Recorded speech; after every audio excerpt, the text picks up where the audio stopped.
అంటే జాబ్ తెచ్చుకోవడానికి హైదరాబాద్ వచ్చేటప్పుడు ఎంత డబ్బులు తీసుకురావాలి? చాలా మందికి ఈ విషయం తెలియదు. ఇది ఎందుకు తెలియదు చాలా మందికి అనుకుంటున్నారంటే, ఆ చాలా మందికి తెలియని వాళ్ళు ఒకప్పుడు నేను కూడా ఉన్నాను కాబట్టి, ఒక హైదరాబాద్కి వచ్చినప్పుడు మనం ఎంత డబ్బులు తెచ్చుకోవాలి, ఎంత ఖర్చు అవుతుంది అప్రాక్సిమేట్లీ నేను ఈ వీడియోలో చెప్పబోతున్నాను. అండ్ డెఫినెట్లీ ప్రతిదానికి ఒక టార్గెట్ అనేది ఉంది. మనం ఒక పని చేస్తున్నాము, ఒక పని చేస్తున్నప్పుడు దీన్ని మనం అవుట్కమ్ ఎలా తెచ్చుకోవాలి, దీనికి టార్గెట్ ఏంటి అనేది చాలా ఇంపార్టెంట్. ఇక్కడ హైదరాబాద్కి వచ్చేటప్పుడు మనం మినిమం ఏంటి అంటే ప్రాపర్గా ప్లాన్ చేసుకుంటే కోర్స్ నేర్చుకొని జాబ్ తెచ్చుకోవడానికి 6 మంత్స్ పడుతుంది.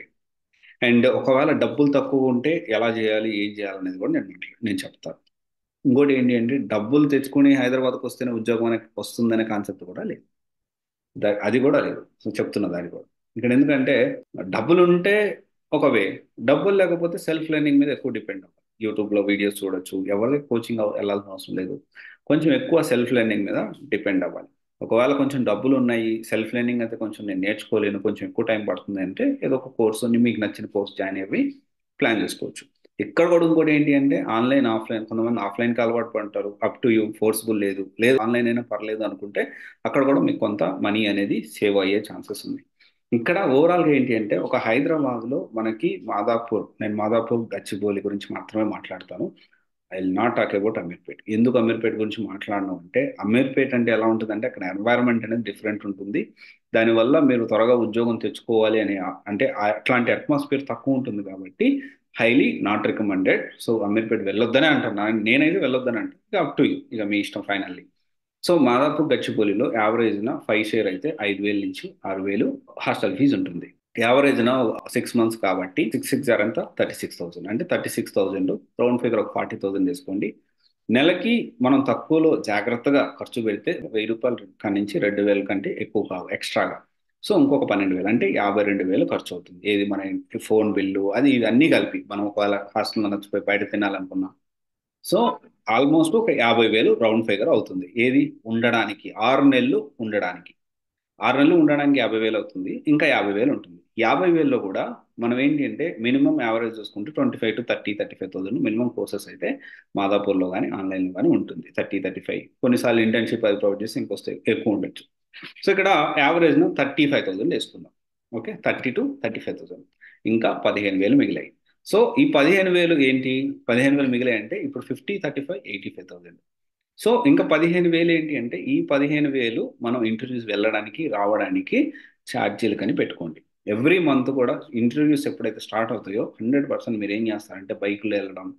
బైక్ ఉంటే వెళ్ళండి. ఒకవేళ బైక్ లేకపోతే మంచిగా మంత్లీ పాస్ తీసుకోండి.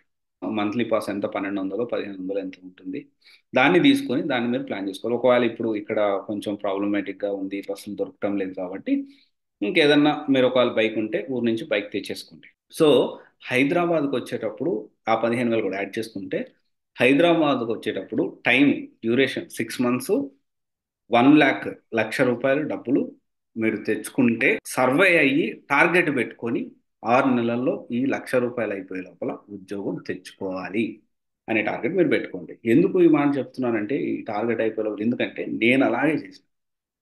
ఓకే, నేను అలాగే చేసిన. కాకపోతే నా దగ్గర 1,50,000 ఉన్నాయి. 1,50,000 ఉంటే నేను ల్యాప్టాప్ అండ్ సెకండ్ హ్యాండ్లో బైక్ కూడా కొన్నాను. హైదరాబాద్ వచ్చినప్పుడు నా దగ్గర 1,50,000 డబ్బులతో నేను వచ్చాను. 1,50,000 డబ్బులు తీసుకొని వచ్చి ఆ 1,50,000 అయిపోయే లోపల ఉద్యోగం తెచ్చుకోవాలి, ఇది టార్గెట్గా పెట్టుకున్నా. అదే విధంగా నేను జాబ్ తెచ్చుకున్నాను. తెచ్చుకున్న తర్వాత తక్కువ శాలరీ అయితే మళ్ళీ ఆల్టర్నేట్ సోర్సెస్, రిసోర్స్ ఆఫ్ అంటే ఇన్కమ్, సోర్స్ ఆఫ్ ఇన్కమ్ ఎక్కడ ఉంది, ఎలా ప్లాన్ చేసుకోవాలి అన్ని ప్లాన్ చేసుకున్నా. నేను నా కెరియర్ని స్టార్ట్ చేశాను. నేను అందరికంటే చాలా మందికి ఏమనుకుంటారంటే ఈ టార్గెట్ అనేది లేకుండా, ఈ టార్గెట్ అంటే 1,00,000 తెచ్చుకొని హైదరాబాద్కి రావాలా, 1,00,000 లేకపోతే హైదరాబాద్కి రావద్దా అంటే, నేను ఇక్కడ ఎందుకు ఈ మాట చెప్తున్నానంటే ఇనిషియల్గా ఒక 20,000 తీసుకొని వస్తారు. 10,000 20,000 లేకపోతే నా బస్సు ఛార్జెస్ కాకుండా మనము కోర్స్కి ఒక 20,000 30,000 లేకపోతే ఒక 10,000 ఇచ్చి ఇంట్లో వాళ్ళు పంపిస్తారు. వాళ్ళు లేకపోతే మీరైతే టార్గెట్ పెట్టుకోండి. ఒకటేసారి 1,00,000 తీసుకొని బస్సు ఎక్కమని నేను అనట్లేదు. తక్కువైనా ఎక్కండి, తర్వాత కానీ మీరు 1,00,000 రూపాయల్లో మీరు ఉద్యోగం తెచ్చుకోవాలి. ఇది డబ్బులు ఉంటే పరిస్థితి. డబ్బులు లేకపోతే ఆన్లైన్ రిసోర్సెస్ ఫస్ట్ ఇంటి దగ్గరే ఉండి ఎట్లాంటి ఖర్చు పెట్టకుండా ఇంటి దగ్గర ఫుడ్ తింటూ ఈ ఆన్లైన్ రిసోర్సెస్ యూట్యూబ్లో మస్తు ఉన్నాయి వీడియోస్. సో ప్రాపర్గా ఎలా తీసుకోవాలి, ఏం చేయాలి, ఎలా ప్లాన్ చేసుకోవాలి మంచిగా సెల్ఫ్ లెర్నింగ్ మీద డిపెండ్ అవ్వండి. ఎలాంటి రూపాయి కూడా ఖర్చు పెట్టకుండా కూడా ఉద్యోగం అనేది తెచ్చుకోవచ్చు. ఇది వెరీ మచ్ పాసిబుల్. పాసిబిలిటీ లేదా ఉందా అంటే 100% పాసిబిలిటీ ఉంది. ఇది ఒకసారి ఆలోచించండి. అండ్ ఇప్పుడు చాలా క్లారిటీగా మీకైతే ఒక ఓవర్‌వ్యూ ఇస్తున్నా. Financial planning is very important. ఇది అంటే మీకు జాబ్ వచ్చిన తర్వాత అయినా, జాబ్ రాకముందైనా కానీ ప్రతి పర్సన్‌లో ఫినాన్షియల్ డిసిప్లిన్ అనేది లేకపోతే మాత్రం చాలా ప్రాబ్లమ్స్, ఎంత సాలరీ వచ్చినా చాలా ప్రాబ్లమ్స్‌లో ఉంటారు. ఫినాన్షియల్ డిసిప్లిన్ ఉందంటే తక్కువ సాలరీ వచ్చినా గానీ ఒక ప్లానింగ్‌తో చేసుకోగలిగితే ఎప్పుడూ తక్కువ సాలరీ రాదు కదా! కెరియర్ స్టార్టింగ్‌లో వచ్చినట్టు. మంచిగా ముందుకి వెళ్ళొచ్చు. This is what I am trying to say. But financial discipline is very important. Okay. Thank you.